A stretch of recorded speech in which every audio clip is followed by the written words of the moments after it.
Le message du jour, c'est donc vivre la grâce en toutes circonstances. Nous avons depuis plusieurs semaines, nous avons parlé du pardon. Nous avons dit ce que le Seigneur nous avait mis à cœur à propos du pardon et c'est toujours possible d'approfondir dans la parole. Mais nous allons faire la transition pour passer ensuite, après le pardon. On est toujours dans l'amour de Dieu, dans vivre, expérimenter l'amour de Dieu. Mais aujourd'hui, on va faire une transition. C'est une transition, quitter le pardon pour arriver à ce que Dieu nous donne, ce qui fait partie de l'héritage des justes, ce que Dieu nous a donné. Donc, on a vu à quel point il nous a démontré son amour par le pardon. Et avant ça, on ne peut pas non plus passer comme s'il ne se passait rien autour de nous dans ce monde. On peut voir que en Europe, il y a beaucoup de bruit parce que il y a une guerre qui fait rage du côté de l'Ukraine. Ce n'est pas la seule guerre qu'il y a dans le monde. Nous en sommes d'accord, bien conscients. Nous qui sommes ici en Europe, nous qui vivons ici en Europe, nous sommes concernés par ce qui se passe sur le territoire où Dieu nous a mis. Et sans se mêler de tout ce qui est géopolitique, nous pouvons, nous qui connaissons Dieu, qui expérimentons sa grâce, qui vivons, marchons par la foi, nous pouvons, dans nos prières, penser au peuple ukrainien. Et également au peuple russe, parce qu'il y a des pertes des deux côtés. Ce sont des vies qui sont enlevées, ce sont des destins qui sont brisés. Et c'est toujours triste de voir l'être humain se déchirer par manque de connaissance de Dieu. Et en même temps, nous ne pouvons pas nous alarmer, nous, parce que la Bible nous dit que ces choses doivent arriver. Nous devons rester en paix et garder la paix que le Seigneur nous donne. Après, en tant qu'être humain ayant une âme, des sentiments, des émotions, ça fait mal, ça déchire le cœur de voir des enfants pleurer et qui disent qu'ils veulent juste vivre. Et ce qui est légitime parce qu'ils sont sur terre et Dieu nous a créés pour vivre heureux sur la terre. Donc, que nous puissions vraiment penser à tous ceux qui sont victimes dans ce conflit et prier pour que cela s'arrête. Je me rappelle quand j'étais petit, dans les années 80, dans l'église, déjà mes parents et d'autres, il y a eu des grandes chaînes de prières qui se sont faites pour que le mur de Berlin puisse tomber. Et bien sûr, l'histoire ne va pas retenir la prière qui est montée, mais nous croyons vraiment que c'est parce que des hommes, des voix se sont levées, des enfants de Dieu se sont levés dans la prière qu'aujourd'hui, il n'y a plus de mur de Berlin, de mur de séparation. Donc, nous croyons en la prière, nous croyons en ce que Dieu peut faire et surtout, nous croyons que dans ces circonstances-là, il peut toucher des milliers d'âmes pour qu'elles se tournent vers lui et qu'elles puissent expérimenter sa grâce et sa paix. Et aujourd'hui, donc, nous allons voir vivre la grâce de Dieu en toutes circonstances et vivre la grâce de notre Dieu en toutes circonstances dépend de la parole que nous recevons de lui.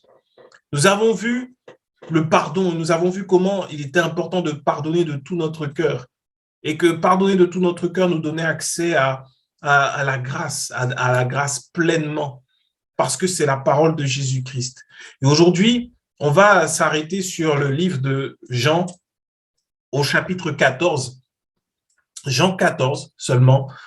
Nous allons lire tout le chapitre et nous allons voir un peu ce que Jésus disait. Donc, au début, ça commence par « que votre cœur ne se trouble point ».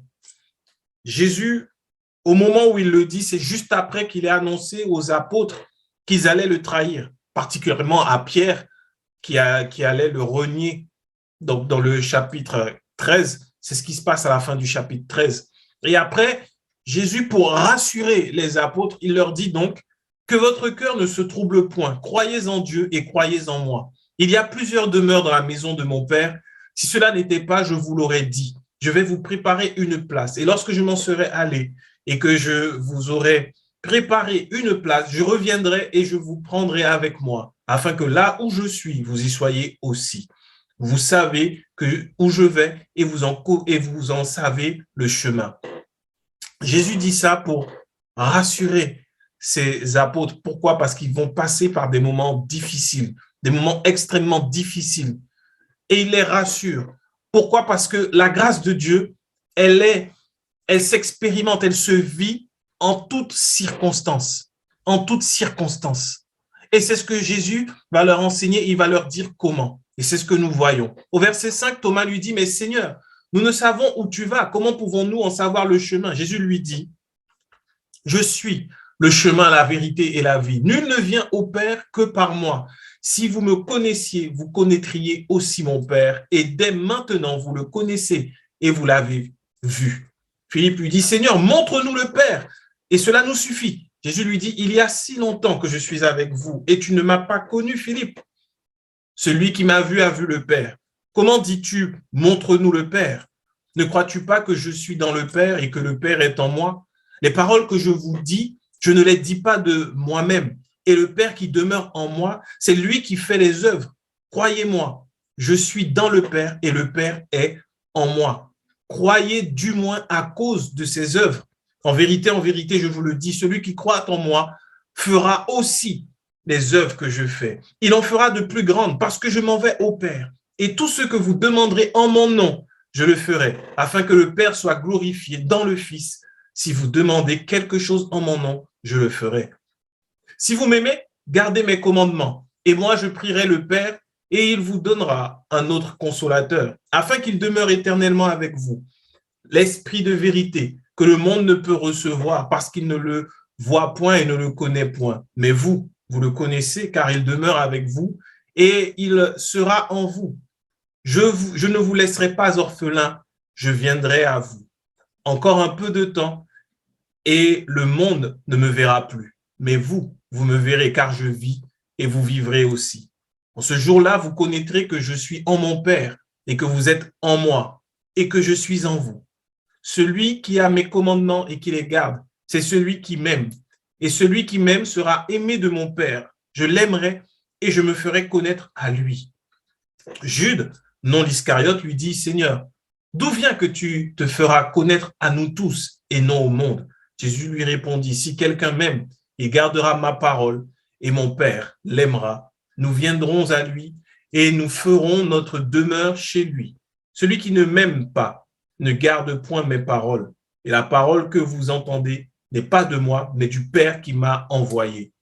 Je vous ai dit ces choses pendant que je demeure avec vous. Mais le consolateur, l'Esprit Saint, que le Père enverra en mon nom, vous enseignera toutes choses et vous rappellera tout ce que je vous ai dit. Je vous laisse la paix. Je vous donne ma paix. Je ne vous donne pas comme le monde donne, que votre cœur ne se trouble point et ne s'alarme point.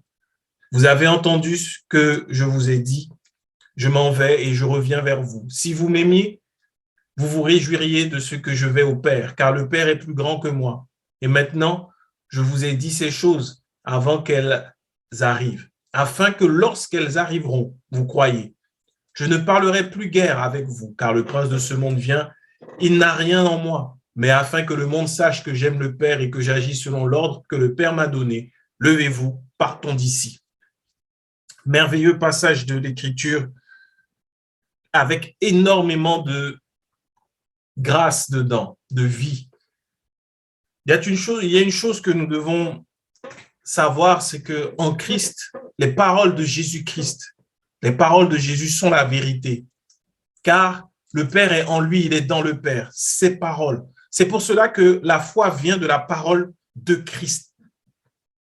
Il est important de savoir que c'est Jésus qui est venu révéler la vérité. Dans l'Ancien Testament, c'est une vérité qui est cachée, elle est dans l'ombre. De même que lorsque nous marchons, celui qui a vu notre ombre ne peut pas dire qu'il nous a vus. Pour nous voir, il faut nous voir à la lumière. Et de même que celui qui reste sur l'Ancien Testament ne peut pas dire qu'il a la vérité. Bien que ce soit des paroles qui viennent de Dieu, de la part de Dieu, mais il ne peut pas dire qu'il a toute la vérité parce que c'est l'ombre. C'était l'ombre des choses à venir. Et Jésus est venu apporter la lumière afin que ceux qui sont dans les ténèbres puissent voir désormais et puissent vivre sa volonté. À ce moment, Jésus parle à ses apôtres parce que les apôtres allaient passer par des moments de solitude, des moments de crainte, des moments difficiles, des moments où ils auraient à parler avec leur âme particulièrement parce qu'ils auront trahi Jésus, ils se seront détournés de lui, ils auront besoin d'expérimenter, de recevoir le pardon. Et là, il leur dit comment faire. Il dit toutes ces choses afin qu'ils croient au moment où elles arrivent. Jésus est venu nous donner la parole, il est venu nous donner la vérité afin qu'au moment où nous avons le plus besoin de lui, nous puissions croire en lui. Car la vérité, c'est que lorsque tout va bien, lorsque nous tout avance dans notre vie, alors souvent on n'a pas conscience on n'a pas conscience du besoin qu'on peut avoir de Dieu. Mais lorsque tout s'effondre autour de nous, alors on commence à prendre conscience. On réalise à quel point on a besoin de Dieu. On a besoin de sa parole. On a besoin qu'il vienne nous fortifier, nous réconforter. Et dans ce passage, Jésus parle et il donne il révèle énormément de choses aux apôtres. Déjà, il leur dit qu'il est dans le Père et que le Père est en lui. Et il dit aux apôtres que finalement, eux aussi seront en lui. C'est notre position. C'est notre position, être en Christ. De la même manière que nos organes vitaux, notre cœur, nos poumons, nos reins sont en nous et qui font partie de nous et qui sont là pour le fonctionnement de tout notre corps, de la même manière, nous sommes en Christ. L'Église est appelée corps de Christ. Nous ne sommes pas en dehors de Christ. Considérer que nous sommes en dehors de Christ, c'est considérer que nous pouvons encore venir supplier pour qu'il puisse intervenir. Alors que si nous sommes dans le Christ, Christ prend soin de nous dans tous les domaines de nos vies. Quand nous sommes en Christ, quand nous sentons que nous avons mal au ventre ou mal quelque part, nous essayons de trouver la solution pour que le ventre aille bien. De la même manière que lorsque nous sommes en Christ et que quelque chose ne va pas, Christ, sa vie, il fait tout pour que ça aille parce que c'est son propre corps qui souffre. Voilà pourquoi lorsque Paul attaquait l'Église, Jésus est venu dire, c'est moi que tu persécutes. Alors que Paul, lui, il ne voyait que des personnes qu'il amenait liées, que des personnes qu'il tuait. Mais c'était Jésus qui l'attaquait et c'est Jésus qui souffrait dans son corps. Aujourd'hui, nous sommes en Jésus-Christ. Et le fait de vivre la volonté de Dieu va passer par le fait d'être conscient que c'est là que nous nous trouvons. Nous sommes peut-être physiquement sur cette terre, mais spirituellement, nous sommes en Christ. Et en Christ, lorsque nous réalisons que nous sommes en Christ, il ne peut y avoir ni douleur, ni maladie. Pourquoi? Non pas parce que Jésus est venu nous vendre du rêve, Jésus est venu nous vendre une promesse. Non, parce que Jésus-Christ a payé le prix pour que nous soyons guéris, pour que nous soyons restaurés. Et aujourd'hui, nous n'avons pas à lutter encore. Tout ce que nous faisons, c'est rappeler à notre corps mortel que Christ est mort pour que nous ayons la vie. Et c'est ce que nous faisons lorsque nous prenons la Sainte Seine, lorsque nous la recevons du Père. Il est important pour nous, enfants de Dieu, pour vivre en toutes circonstances, bonnes ou mauvaises, pour ne pas avoir peur du lendemain. Il est important d'être conscient que nous sommes positionnés en Christ, avec Christ, dans les lieux célestes. C'est là que nous sommes. Si nous sortons de cette position par un manque de foi ou de compréhension de la parole, Dieu, dans son amour, nous y ramène. C'est pour cela que Jésus dit qu'il ne nous laisse pas orphelins. Parce que parfois, effectivement, on peut se dire, mais Dieu, est-ce que tu m'as oublié? Lorsque je regarde autour de moi, je vois ceux qui font le mal, on dirait qu'ils sont en train de prospérer, on dirait qu'il devient encore plus riche, on dirait qu'il devient encore plus puissant, on dirait qu'il a encore plus de bonheur, alors que moi, je galère dans ma famille, je galère avec mes enfants, je ne comprends pas, il y a une maladie qui ne veut pas arrêter. Seigneur, je ne comprends pas. Il y a des circonstances qui viennent pour nous faire douter du fait que nous sommes en Christ, dans le Christ. Mais dans ces circonstances-là, Jésus dit, et c'est ce qu'il dit aux apôtres, je ne vous laisse pas orphelins. Il ne nous laisse pas seuls. C'est la raison pour laquelle nous avons le Saint-Esprit. Nous n'avons pas le Saint-Esprit pour lui adresser un culte. Nous n'avons pas le Saint-Esprit pour lui adresser nos honneurs tous les jours. Nous avons le Saint-Esprit pour ne pas être orphelins et pour être consolés. Qui dit consolation dit qu'il y a un moment peine, douleur. Et l'Esprit de Dieu est là pour nous consoler et nous rappeler que nous sommes dans le Christ. Non pas par rapport à ce que nous avons fait, mais c'est parce que Jésus allait passer à la croix qu'il a annoncé ces choses. C'est parce que Jésus-Christ est mort à la croix. Donc l'Esprit de Dieu, son œuvre en nous, c'est de nous consoler et de nous rappeler que nous sommes en Christ et que Christ a tout accompli, qu'il a tout accompli parfaitement.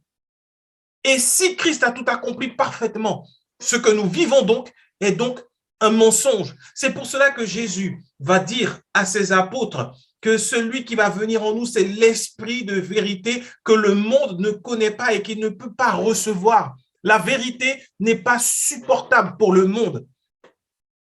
Ils ne peuvent pas. Ils doivent d'abord accepter Jésus-Christ afin que leurs yeux s'ouvrent.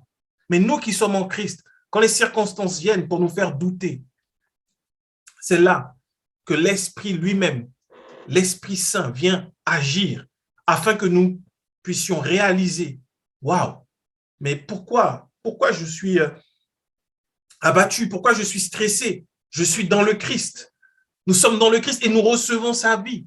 Et Jésus va dire quelque chose d'extraordinaire. Il va dire, je vous laisse ma paix, je vous donne ma paix, non pas comme le monde donne, mais que votre cœur ne se trouble point et ne s'alarme point.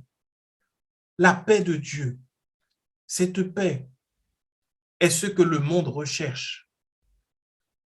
La paix du monde consiste à dire nos lois, nos forces armées, policières, garantissent la paix sur le territoire. Nos services secrets empêchent qu'il y ait des attentats.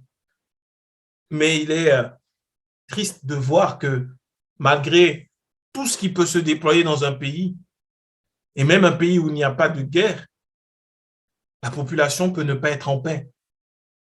Parce que la véritable paix vient du fait que je suis sûr et certain que mes enfants sont en sécurité. La véritable paix vient du fait que je suis en bonne santé. La véritable paix vient du fait que je ne crains pas pour ce que je vais manger demain. La véritable paix vient du fait que je ne m'inquiète pas de là où je vais dormir. La véritable paix vient du fait que j'ai l'assurance que mes parents sont en bonne santé. La véritable paix vient du fait qu'il n'y a rien qui vient nous accuser. La véritable paix est une paix qui ne dépend pas de ce que ce monde peut nous accorder. C'est une paix superficielle. Mais la paix que Jésus donne, le mot qu'il utilise dedans, il y a tout. Tout ce dont nous avons besoin comme paix, la paix financière, la paix dans la santé, la paix dans la famille. Et c'est ce qu'on appelle la grâce. Salomon disait que Dieu bénit le juste. Dieu bénit le juste et l'environne de sa grâce tel un bouclier. Et c'est ça la paix que Dieu donne. C'est cette paix, c'est dans cette paix qu'il veut qu'on puisse marcher. Et alors que nous sommes dans cette paix, lui pourvoit à tous nos besoins. Pourquoi? Parce que nous sommes dans le Christ. C'est une vérité simple qui a été rendue accessible par Jésus-Christ. Nous sommes dans le Christ et nous avons le Seigneur pour nous, le Consolateur pour nous, Jésus-Christ pour nous, le Père pour nous. Mais il est parfois triste de voir qu'il est tellement facile que cette vérité parte. C'est une bonne nouvelle. Pourquoi? Parce qu'étant dans ce monde et que le système du monde étant établi au-dessus de nous, il est étonnant de voir qu'il est plus facile pour un être humain d'accepter les mauvaises nouvelles que les bonnes nouvelles. C'est beaucoup plus facile. Pourquoi? Ça date de la chute de l'homme. Parce qu'il a été maudit dans le jardin d'Éden, tout a été maudit. Et donc, il est tellement plus facile de recevoir quelque chose de mauvais. Un exemple simple. Pour les parents, pour nous tous, même les amis, dire à quelqu'un, mais tu sais que tu es beau, je t'apprécie, tu es quelqu'un de bien, tu es intelligent, tu fais bien les choses, j'aime vraiment comment tu cuisines, j'aime ci, j'aime ça. En fait, c'est comme si c'était une sorte de pluie qui glissait sur nous. Ces bonnes nouvelles, ce sont de bonnes nouvelles, ce sont de bonnes choses, ce sont de bonnes paroles. Mais pourtant, on les accepte mal, on les assimile mal. Par contre, qu'une personne qu'on ne connaît pas, parfois, ou même, c'est encore pire si c'est quelqu'un qu'on connaît, qui nous dit « Oh, mais j'aime pas comment tu cuisines », ça remet en question tous les compliments qu'on a pu avoir sur notre cuisine. Juste une seule personne qui vient et qui nous dit « Oh, ta cuisine là, j'aime pas trop, c'est un peu dégueulasse quand même, tu sais, on pardonnerait l'expression ». À ce moment-là, ça peut faire qu'il y a des personnes qui arrêtent la cuisine totalement. Une seule personne vient et nous dit « Oh, mais franchement, vous n'êtes pas très beau, vous savez, vous êtes moche. Oh, vous n'êtes pas très intelligent. » Une seule mauvaise parole a beaucoup plus de poids, d'importance. Alors qu'on peut être baigné de bonnes paroles et ces bonnes paroles deviennent complètement occultes, elles disparaissent pour une mauvaise parole. Et pour que cette mauvaise parole soit ôtée de nos émotions, de notre cœur, de nos pensées, oh là là, il faut plus que 100. Il faut pouvoir arroser constamment de bonnes paroles, particulièrement avec les enfants, dans le milieu scolaire où c'est compliqué. Il y a des enfants qui viennent, oui, t'es moche, ah oui, t'es trop grosse ou quoi que ce soit, des enfants qui sont petits. Et les enfants, dans la cour de récré, il n'y a pas de pitié. Et après, quand les enfants reviennent à la maison et qui disent, oui, un tel a dit ça, et qui posent la question de façon innocente, maman, est-ce que tu trouves que j'ai des gros yeux, ou est-ce que tu trouves que j'ai une grosse tête, est-ce que tu trouves que je suis gros, ni quoi que ce soit, ou on voit une attitude qui a changé vis-à-vis des enfants qui disent, non, je ne veux pas manger pour pas grossir, mais pourquoi, d'où ça te vient? Parce qu'un seul enfant a dit, ah, mais tu es grosse, alors qu'en vrai, pas du tout, et qu'on passe notre temps à donner de bonnes paroles. Imaginons quand ce sont les professeurs. On grandit dans un système où il y a une telle exigence de conformité. Alors, si on est hors conformité physiquement, alors je ne peux même pas. Ce sont des pluies de mauvaises paroles. Peu importe ce que ceux qui sont autour de nous peuvent nous dire, pour dire non, mais tu es beau, je t'aime, tu as beaucoup de choses. Oui, mais l'autre, il a dit que j'avais des gros pieds, des grands pieds, j'avais un grand nez.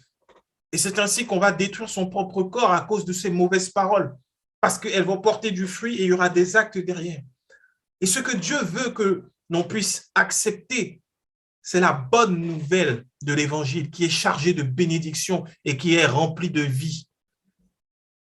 Elle est remplie de vie. Je n'ai rien contre aucune religion, ni contre la philosophie, sauf que les paroles de développement personnel ne sont pas remplies de vie. Les paroles des philosophes ne sont pas remplies de vie. Les paroles de Bouddha, Confucius, Platon ne sont pas remplies de vie. Elles sont remplies de vide et mènent à la mort. C'est pour cela que c'est le message de l'Évangile qui apporte la vie. Et cette vie, nous ne pouvons la recevoir qu'à partir de Jésus-Christ. Et à partir du moment où nous avons reçu Jésus, l'Esprit de Dieu travaille en nous pour déconstruire le système qui consiste à accepter plus les mauvaises paroles, les mauvaises nouvelles que la bonne nouvelle. C'est important. Et c'est ainsi qu'on peut vivre la grâce en toutes circonstances. Parce que les mauvaises circonstances de la vie viennent annoncer une mauvaise nouvelle. Et on voit que nous sommes en paix par notre façon de réagir. Il y a des réactions que nous avons parfois qui exposent le manque de paix. Imaginons que c'est une journée, tout le monde est sorti et d'un coup, le téléphone sonne. On n'attend pas de coup de fil, on n'attend rien. Et il y a des personnes, leur réaction, c'est « qui m'appelle? Est-ce que c'est pour me dire qu'il y a eu un accident? C'est quoi la mauvaise nouvelle ?» Et donc, avant de décrocher au téléphone, il y a une panique qui monte parce qu'on s'attend à une mauvaise nouvelle. On ne s'attend pas à une bonne nouvelle. Ça démontre que nous ne sommes pas dans la paix intérieurement, que nous ne vivons pas la paix de Jésus-Christ. Et quand on décroche, on dit « oui, bonjour, je voudrais parler ». Ah non, non, vous êtes trompé de numéro. Ce n'était pas une mauvaise nouvelle. Mais les quelques secondes du coup de fil qui ont dit, dans notre tête, il y a eu tellement de paroles. On s'est dit, mais est-ce que c'est mon fils? Est-ce que c'est ma fille? Est-ce que c'est ma femme? Est-ce que c'est mon mari? Qu'est-ce qui s'est passé? Un accident de voiture? En quelques secondes, des milliers de pensées, d'images ont traversé notre esprit pour une erreur au téléphone au final. Alors que c'est la paix de Dieu, que c'est cette paix-là, c'est cette paix qui nous permet d'avancer. Regardons ensemble Philippiens 4, du verset 4 à 9. Philippiens 4, 4 à 9, qui nous dit, c'est Paul qui parle aux Philippiens, « Réjouissez-vous en tout temps de tout ce que le Seigneur est pour vous. » C'est une bonne nouvelle, se réjouir en tout temps. Oui, je le répète, soyez dans la joie. C'est la version du semeur. Oui, je le répète, soyez dans la joie. Faites-vous connaître par votre amabilité envers tous les hommes. Le Seigneur est proche. Ne vous mettez en souci pour rien, mais en toute chose, exposez vos besoins à Dieu. Adressez-lui vos prières et vos requêtes en lui disant aussi votre reconnaissance. Alors la paix de Dieu qui surpasse tout ce qu'on peut concevoir gardera votre cœur et votre pensée sous la protection de Jésus-Christ. Enfin, frères, nourrissez vos pensées de ce qui est vrai, noble, juste, pur, digne d'amour ou d'approbation de tous ceux qui méritent respect et louange. Ce que vous avez appris et reçu de moi, ce que vous m'avez entendu dire et vu faire, mettez-le en pratique. Alors le Dieu qui donne la paix sera avec vous. Waouh! Ce passage, on le connaît beaucoup dans la version plus classique de Louis II, qui dit « Ne vous inquiétez de rien, mais en toute chose, faites connaître vos besoins à Dieu par des prières et des supplications. » Et après, le verset 8, « Au reste, frères, que ce qui est vrai, ce qui est pur, ce qui est digne de louange, honorable et tout, soit l'objet de vos pensées. » D'ailleurs, ce passage de Philippiens 4, 8, à l'époque, parce que mes pensées n'étaient pas en paix, je le récitais parce que c'était l'arme que je pensais que Dieu utilisait, parce qu'il faut déployer l'épée de l'esprit. Donc, à ce moment-là, je sortais l'épée de l'esprit lorsqu'il y avait des mauvaises pensées qui venaient, sachant que les inquiétudes, ce sont des mauvaises pensées. Alors, je sortais l'épée de l'esprit. Dès qu'une mauvaise pensée traversait mon esprit, je me rappelle encore de ces images de moi sous la douche. Et là, je suis là. Philippiens 4, 8 déclare, je déclare, au reste, frère, que ce qui est vrai, ce qui est pur, ce qui est saint, ce qui est digne d'approbation, que tout ce qui est juste, ce qui est droit, soit l'objet de vos pensées au nom de Jésus. Alors maintenant, je déclare que ce qui est vrai, ce qui est pur, ce qui est juste, ce qui est digne d'approbation, de louange est l'objet de mes pensées au nom de Jésus. Et puis toute la journée, dès qu'une mauvaise pensée venait, donc, j'étais à un pas de la folie. Tu marches une mauvaise, parce que les mauvaises pensées, à ce moment-là, elles vont jouer au ping-pong avec toi, elles vont venir. Tu as peur pour ta famille. Au reste, ce qui est vrai, ce qui est pur, ce qui est... je déclare maintenant au nom de Jésus que mes pensées sont ramenées captives à l'obéissance de Christ. Et puis, on fait un mélange avec les passages sans comprendre la parole en vrai. Ce que Paul dit ici, il dit avant de vous inquiéter de rien, mais en toute chose, faites connaître vos besoins à Dieu et de lui adresser des prières et des requêtes.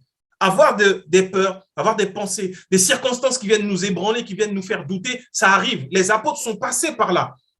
L'arrestation de Jésus a été une circonstance assez violente pour les faire fuir, malgré le fait qu'ils aient été avec lui pendant 3 ans, qu'ils aient vu des miracles, qu'ils l'aient vu agir, des miracles qui ne sont même pas écrits dans la Bible. Ils les ont vus. Ils ont vu ces miracles-là. Pourtant, ils ont été ébranlés. Et parfois, des situations viennent nous ébranler comme ceci. Et ce que Paul nous dit, c'est de faire connaître nos besoins à Dieu par des prières et des requêtes. Il nous dit de rester, de se réjouir en tout temps. Même lorsque nous sommes attristés et que parfois des larmes coulent dans nos yeux, on peut dans le cœur avoir de la reconnaissance envers Dieu. Parce qu'il est là. Parce que nous sommes en lui. Et que si nous avons, nous, cette douleur, lui aussi, il la partage. Parce qu'il ne nous a pas laissés seuls, mais il ne nous a pas laissés orphelins. Il nous a donné un consolateur. Et cette douleur que nous avons, nous ne l'avons pas nous seuls, mais parce que nous sommes en Jésus-Christ, lui aussi ressent cette douleur. De la même manière que si nous avons le plus petit bouton sur nous qui fait mal, tout le corps le sait. Tout le corps le sait. De la même manière que Jésus-Christ sait, un seul de ses enfants souffre, il le sait. Et cette douleur est portée par tout le corps. Et l'Esprit vient nous dire, tu es en Jésus-Christ. Et donc, notre joie ne vient pas de la circonstance, mais notre joie vient de l'intérieur de Jésus-Christ.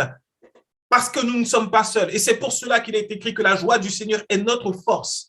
Au milieu des problèmes, au milieu des difficultés, au milieu de l'affliction, la joie du Seigneur, cette joie ne vient pas, oh Seigneur, super, je viens de perdre quelqu'un de ma famille que j'aimais. Non, on ne se réjouit pas pour cela. On se réjouit parce que dans notre douleur, nous ne sommes pas seuls. Nous sommes soutenus. Là où nous n'avons pas de mots, là où nous ne savons pas ce qu'il convient de dire.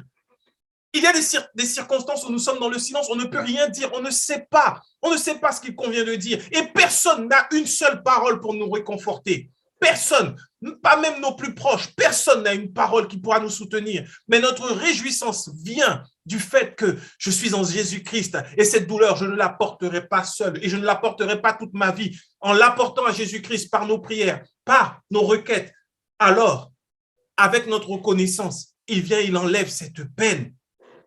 Et après, il nous dit de nourrir nos pensées de ce qui est vrai, de ce qui est noble, de ce qui est juste, de ce qui est pur, de ce qui est digne d'amour et d'approbation. Il dit bien de nourrir nos pensées, mais ce n'est pas un effort, on va dire, qu'il y a à faire, lutter pour nourrir les pensées. Comment nourrir ces pensées? Tout simplement parce qu'il est écrit que l'homme ne vivra pas de pain seulement, mais de toute parole qui sortira de la bouche de Dieu, donc de la bouche de Christ. Comment nourrir nos pensées? Comment avoir ce stock de pensées sur ce qui est vrai, ce qui est noble, ce qui est juste, ce qui est pur, ce qui est digne? Ce ne sont pas des pensées humaines. Ce ne sont pas les paroles qu'un homme peut nous donner, mais ce sont les paroles de Jésus-Christ. C'est la Bible. Et c'est pour cela que Paul va dire ce que vous m'avez entendu dire. Paul ne prêchait que la bonne nouvelle. Paul ne prêchait pas Paul. Paul ne prêchait pas sa puissance, mais il parlait de la puissance de l'œuvre de la croix. Ce que vous m'avez entendu dire, ce que vous m'avez vu faire, ce que vous avez reçu de moi, c'est la parole, c'est l'évangile. C'est ce que Paul a toujours défendu. Voilà pourquoi voilà ce à quoi Dieu l'a appelé. Et c'est ce qu'il dit, mettez-le en pratique. C'est-à-dire, la parole que vous m'avez vu enseigner, que vous avez entendue, que vous avez reçue de moi, prenez-la, gardez-la, parce que c'est la vérité. Et vous m'avez vu agir sur la base de cette parole, non pas sur la base de ce que je voulais. Alors agissez également sur la base de cette parole. Lorsque la circonstance vient, lorsque la difficulté vient, lorsque la peur vient, lorsque le doute vient, sur la base de ce que Jésus-Christ a dit, nous devons agir. Sur ce qu'il a dit. Et Jésus-Christ, il a dit dans Matthieu 5 au verset 9, « Heureux ceux qui procurent la paix, car ils seront appelés fils de Dieu. » Ceux qui procurent la paix, ce sont ceux qui ont reçu la paix. Et lorsque nous redonnons cette paix, alors nous sommes appelés fils de Dieu. Sur la base, pour revenir maintenant sur le livre de Jean, Jésus a dit que celui qui m'aime, c'est celui qui garde mes commandements, celui qui garde ma parole. Parfois, ça peut troubler parce qu'il dit commandement. Mais Jésus est venu donner un commandement nouveau. Et on revient sur l'amour. Son commandement nouveau, c'est d'aimer notre prochain comme nous-mêmes. Ce qu'il a donné dans sa parole, contrairement à ce que beaucoup veulent justifier, il nous a dit d'aimer nos ennemis, de pardonner. Alors, aimer Dieu, c'est pardonner. C'est faire du bien à ceux qui nous persécutent. C'est bénir et ce n'est pas maudire. Ce n'est pas faire du mal.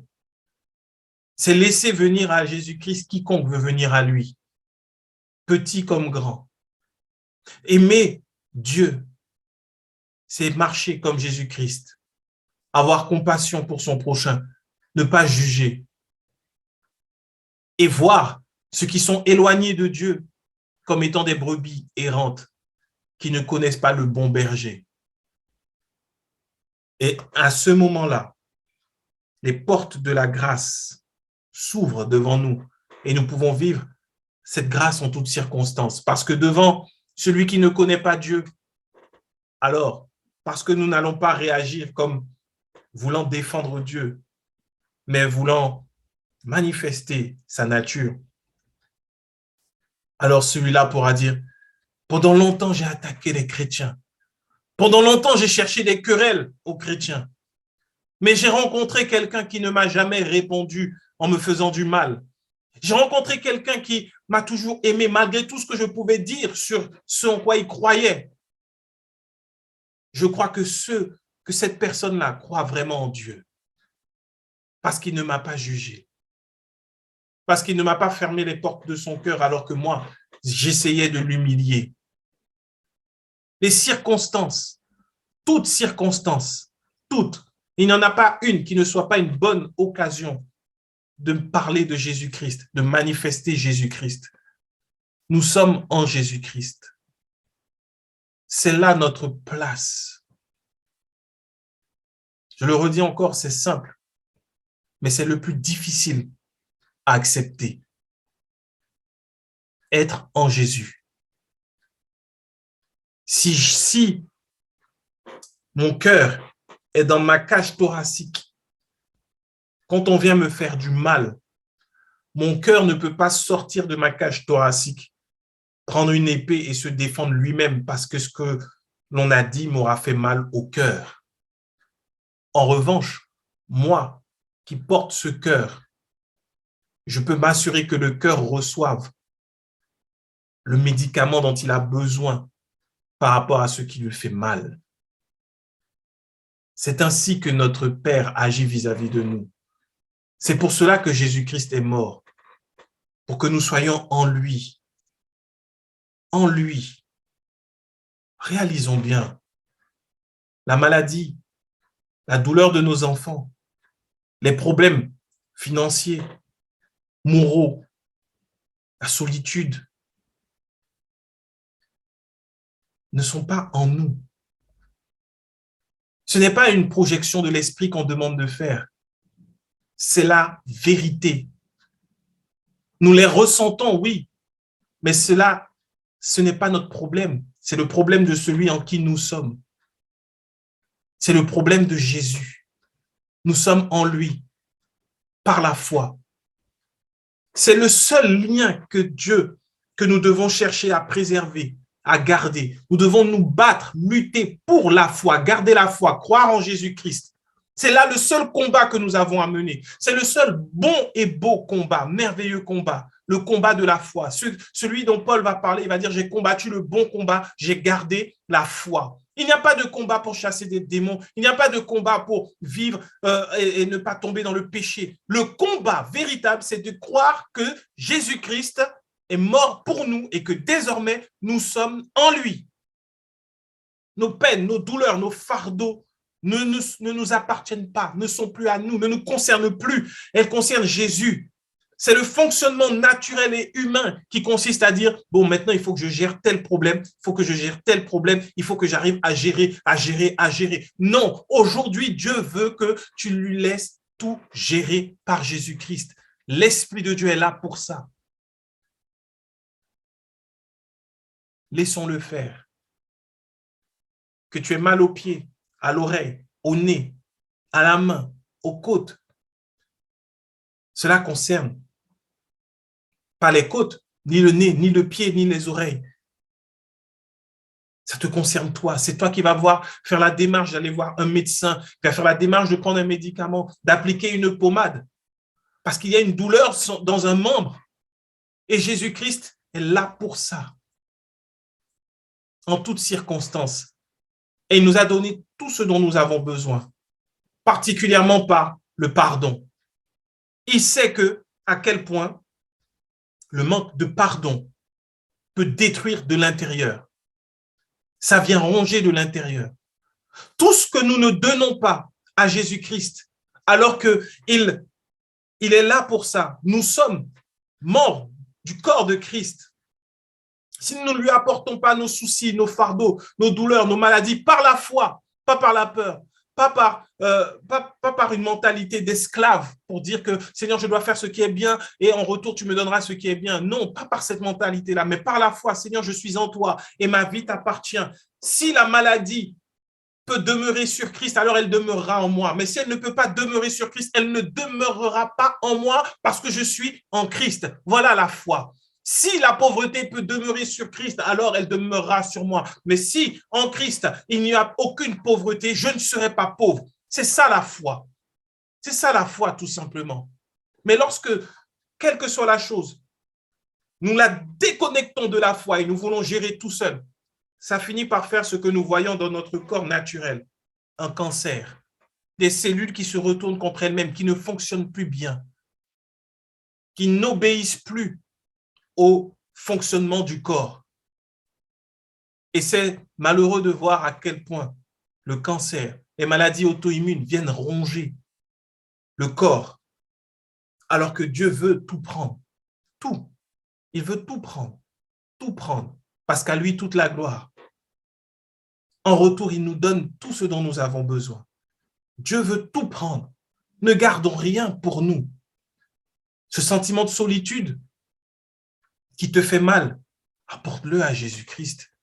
Tu vas dire qu'il ne peut pas te comprendre parce qu'il a dit que non, je ne vous laisserai jamais seul. D'ailleurs, ce sont les bonnes paroles que les frères et sœurs donnent. Je ne vous laisserai jamais seul. Comment tu peux oser dire que tu te sens seul? Oh, c'est possible en fait. Mais il faut apporter cette solitude à Jésus-Christ. Et alors, il fera que cette solitude s'arrête parce qu'il est également, c'est Dieu qui a dit, il n'est pas bon que l'homme soit seul. Il n'est pas bon que l'homme soit seul. Et on ne parle pas de l'homme déchu, de l'homme qui est tombé. On parlait de l'homme parfait, Adam, créé selon la volonté de Dieu, rempli de l'Esprit de Dieu, qui pouvait parler avec Dieu. Donc aujourd'hui, nous sommes nés d'esprit de nouveau, mais il n'est toujours pas bon que l'homme soit seul. Alors celui qui a la solution, c'est Dieu. Peu importe le temps, le moment, l'âge, la circonstance, Dieu est là pour répondre justement à nos besoins. Mais tant qu'on dira, bon, ben, c'est pas grave, j'ai fait des mauvais choix dans la vie, je me suis fait avoir, donc au final, je suis en train de récolter un peu ce que j'ai semé. Après tout, la Bible ne dit-elle pas qu'on a tout homme récoltera ce qu'il a semé? Non, mais aujourd'hui, nous sommes dans la grâce de Dieu. Ce n'est pas, tu ne récoltes pas ce que tu sèmes, tu récoltes ce que Jésus-Christ lui-même a semé parce que tu es en Christ désormais. Et cette paix, notre paix doit venir de là. Tout apporter à Jésus-Christ. Et c'est ainsi que nous pouvons nous abreuver directement à la source. Si je veux donner mon sang à quelqu'un d'autre, je dois passer par une transfusion sanguine. Mais mes organes n'ont pas besoin de transfusion sanguine pour avoir mon sang. Ils sont abreuvés à la source de mon sang. De même qu'en Jésus-Christ, nous sommes directement connectés à la vie qui est en lui. Donc, avec lui, tout ce que nous allons recevoir passera par notre foi. Et dans la foi, nous sommes humbles. Humbles. Parce que ça s'appelle la grâce, non pas le mérite. Et souvent, la cause qui fait que beaucoup, consciemment ou inconsciemment, ne reçoivent pas ce dont ils ont besoin pour leur vie, par exemple la guérison notamment, c'est qu'on pense qu'on le mérite. Parce que je crois en Jésus, parce qu'on m'a dit qu'il est celui qui guérit, je mérite la guérison. Non, on sort de la grâce. Parce que je crois en Jésus, parce qu'il est mort pour que je sois guéri, je reçois la guérison. C'est différent de « je mérite la guérison ». Parce qu'il y a des personnes pour qui on peut prier longtemps et longtemps encore et qui n'expérimentent pas la guérison. Pourquoi? Parce que dedans de leur cœur, il y a une pensée erronée qui dit « tu mérites cette guérison parce que tu as foi en Jésus-Christ ». Non, on ne mérite pas. Il n'y a rien qu'on reçoit par le mérite dans la grâce. On reçoit par la foi. Ça s'appelle la grâce de Dieu. On la reçoit simplement. La grâce n'est pas intellectuelle. Elle se reçoit par la foi. Désormais, sur cette terre, peu importe où nous nous trouvons, que ce soit sur une merveilleuse île paradisiaque, que ce soit dans le désert, dans la forêt, dans la montagne, dans le froid, dans le chaud, dans la soif, dans la faim, dans l'abondance, dans la richesse ou dans la pauvreté, quoi qu'il arrive, nous sommes positionnés en Jésus-Christ. Nous avons tout ce dont nous avons besoin en Jésus-Christ. C'est là la bonne nouvelle qui nous fait du bien. Aujourd'hui, quel que soit le problème, je t'encourage, mon frère, ma sœur, à le mettre devant Dieu. Et je le dis, et je ne me base pas sur mon expérience, mais sur la parole de Dieu. Et parce qu'également, j'ai eu à faire cette prière lorsqu'il y avait des douleurs, des maladies qui venaient dans mon propre corps. J'ai essayé par le passé de prendre autorité, de chasser, de déclarer. Les maladies persistaient et revenaient. C'était cyclique, ça partait, ça revenait. Jusqu'au jour où j'ai compris et j'ai reçu la grâce surtout, plutôt que de comprendre, où j'ai reçu la grâce. J'ai entendu l'enseignement sur la grâce et je l'ai reçu. Et c'est une prière qui, à l'époque, me paraissait complètement folle, mais que j'ai faite par la foi. Pour moi, pour mes enfants, mon épouse, j'ai déclaré maintenant, si cette maladie peut demeurer en Christ, alors elle pourra demeurer en moi. Mais si elle ne le peut pas, aujourd'hui, je déclare que je suis guéri par les meurtrissures de Christ au nom de Jésus. Et à partir de ce moment, je peux le dire, j'avais des douleurs chroniques aux genoux. Ces douleurs ont disparu. Ça partait, ça revenait, ça partait, ça revenait. Ma fille avait quelque chose qui attaquait son cuir chevelu. Ça a disparu sans que nous soyons allés chez un médecin ni quoi que ce soit. Ça a duré pendant des années. On a cherché beaucoup de remèdes, des shampoings, tout ça, ça ne changeait rien. Ça a disparu. Ma femme avait des douleurs également, choses qui venaient. Ça a disparu. Pourquoi? Parce que nous avons pris conscience qu'en fait, il ne s'agit pas de notre corps, mais nous sommes en Christ. En Christ. Nulle part ailleurs. Alors c'est vrai pour la maladie. Il y en a certains qui peuvent se sentir oppressés par de mauvaises pensées, parfois même par des démons. Plutôt que de chasser, parlons par la foi, déclarons. La foi déclare et dit, si ce démon peut oppresser Christ, alors il va m'oppresser. Mais s'il ne peut pas oppresser Christ, à partir d'aujourd'hui, ça s'arrête dans ma vie. Parce que Christ est ma vie. Il en est de même pour quel que soit le sujet.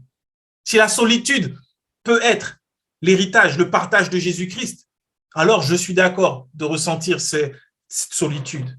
Mais si ce n'est pas l'héritage, le partage de Christ, parce qu'il a dit que je ne serai jamais seul, je sais que aujourd'hui, ça s'arrête dans ma vie. La paix que Dieu nous donne, Jésus nous le dit dans Jean, comme on a pu le voir, Jean 14, verset 12. En vérité, je vous le dis, celui qui croit en moi fera aussi les œuvres que je fais, et il en fera de plus grandes, parce que je m'en vais au Père. Et tout ce que vous demanderez en mon nom, je le ferai, afin que le Père soit glorifié dans le Fils. Si vous demandez quelque chose en mon nom, je le ferai. C'est là les portes de la grâce qui s'ouvrent. Lorsque nous vivons et nous expérimentons, nous recevons la grâce de Dieu. Nous sommes capables, par Jésus-Christ, de faire comme lui, de faire encore plus que lui, et nos prières sont efficaces. Et la plus grande frustration des chrétiens, qui est le manque de résultats dans la prière, disparaît parce que nous nous appuyons sur Jésus-Christ et que nous ne prions pas comme étant éloignés de lui, comme pour supplier, mais parce que nous prions comme l'ayant déjà reçu. Comme l'ayant déjà reçu. Nous prions depuis la position élevée de Jésus-Christ et non plus depuis notre position d'humain délaissé et abandonné. C'est complètement différent. Il y a une différence entre un enfant qui meurt de faim et qui demande à manger dans la rue et un enfant qui a faim dans la maison de ses parents et qui demande à manger. Il peut manger tout de suite. L'autre doit supplier jusqu'à ce que quelqu'un veuille bien lui donner à manger. Il en est ainsi pour nous. Nous sommes en Christ. Les fleuves de la vie coulent pour nous. Vivons, recevons la grâce de Dieu. C'est le plus beau de tous les témoignages de Jésus-Christ encore sur cette terre. Vivons cette grâce, quelle que soit la circonstance.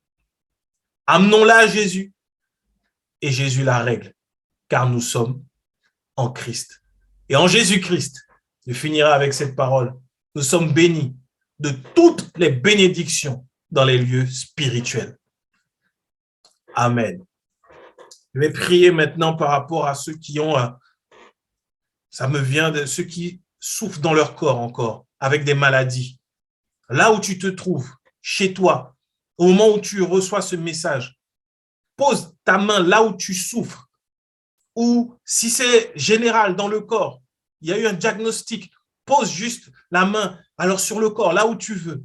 Et nous allons prier. Et non pas mon onction, non pas ma parole, mais la vérité qui se trouve dans la bonne nouvelle de l'évangile, la puissance des meurtrissures de Jésus-Christ va ainsi agir, quelle que soit la maladie, quel que soit le diagnostic, la vérité agira et elle ramènera cette vie qui coule dans le corps de Jésus-Christ dans ton propre corps.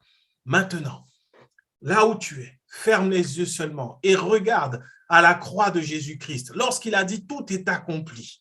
Seigneur, maintenant, je te prie pour mon frère, pour ma sœur.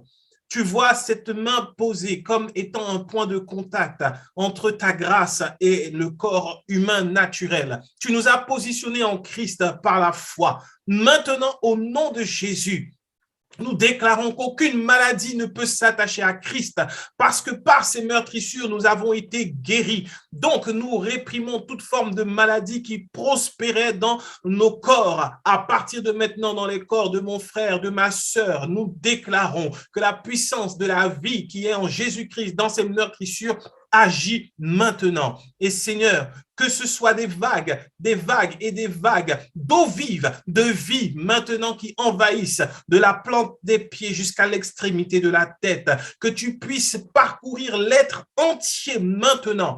Au nom de Jésus, nous déclarons la guérison sur les maladies auto-immunes. Nous déclarons la guérison sur les maladies dégénératives. Nous déclarons la guérison sur les maladies orphelines. Nous déclarons la guérison sur les maladies qui touchent le corps maintenant au nom de Jésus-Christ. Parce que Christ à la croix a tout accompli. Parce que par ses meurtrissures, nous sommes guéris. Nous déclarons que si la maladie ne peut demeurer sur Christ, alors elle ne peut demeurer ni sur nous, ni sur nos enfants, ni sur ceux qui nous concernent, sur nos biens. À partir de maintenant, nous marchons et nous vivons dans la guérison de Jésus-Christ. Au nom de Jésus-Christ, Jésus-Christ nous guérit maintenant dans le nom de Jésus. Amen. Merci encore, Seigneur, pour ta parole. C'est avec reconnaissance que nous t'avons ainsi prié et que tu nous as envoyé ta parole et nous croyons que tu agis. Merci encore, Père, dans le nom de Jésus. Amen.